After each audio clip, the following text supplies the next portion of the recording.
Inihatid ng Misamis Oriental Provincial Agricultural Office o Pagro sa bayan ng Balingasag ang 180 duckling. Namahagi rin ng naturang ahensya ng 800 at isang sako ng binhi ng palay na nagmula sa Filorize sa dalawang bayan ng lalawigan. May detalye si Laura Pobadora.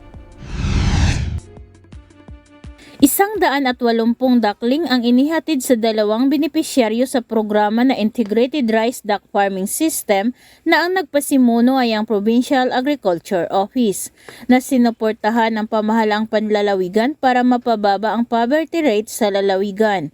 Tinanggap ito ni na Mr. Domenico Gamolo at Mrs. Bilali Castro na naninirahan sa Upper Mandangwa, Balingasag, Misamis Oriental na may 1.35 na hektaryang palayan na napasa ilalim sa nasabing programa. Sa kabilang banda, nag-facilitate ang Pagro sa pamamahagi ng 800 at isang sakong binhi ng palay sa mga benepisyaryo na mga magsasaka.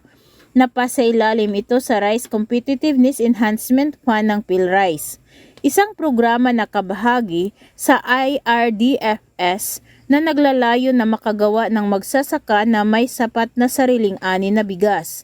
Kanilang nabigyan ang dalawang bayan ng Balingasag, RC 402, 177 na sako, RC 18, 224 na sako, at sa Magsaysay, 400 na sako na lulan rice seeds.